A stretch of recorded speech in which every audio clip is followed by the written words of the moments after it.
So I notice I have another quadratic equation and I want to solve it. And if I try to just factor it, I notice that it doesn't work. The factors of 2 and the factors of 4, there are none that have a difference of 3. So the next best thing that we've learned is we're going to complete the square. So again, remember we need just the x's on one side, so we're going to add 4 to both sides. So that's going to give us 2x squared plus 3x equals 4. Now, remember this time it's a little bit different because when we did it before, what do you remember was the coefficient of x squared? Well, the coefficient of x squared was 1. And now the coefficient is 2. So how can I make that just a single x squared again? Well, I'm going to have to divide both sides of the equation by 2. So this will give me x squared plus 3 halves x equals 2.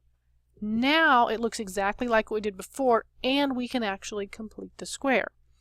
So when we do that, remember you're going to have x squared plus 3 halves x plus, and we're going to take half of your b term, so we're going to take 3 over 2 times 1/2, so that's going to be 3 over 4 squared.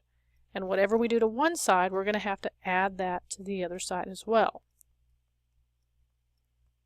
So now the left-hand side is just x plus 3/4, the quantity squared.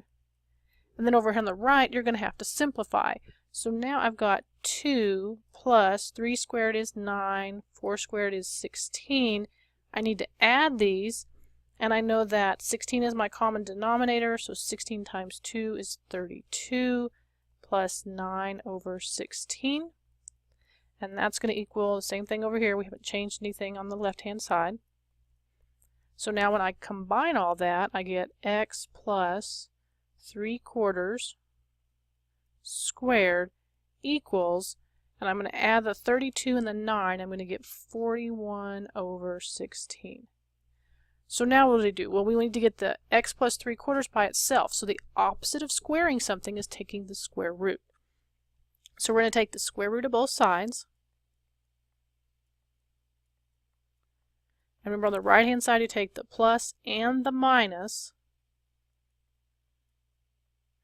So the square root of anything squared is just that something. Now over here I'm going to have plus or minus, I've got a square root of 41. There's nothing I know that goes into that. The square root of 16 is 4. So I need to get x by itself, so I'm going to subtract 3/4 from both sides. Except I'm going to make up numbers as I go.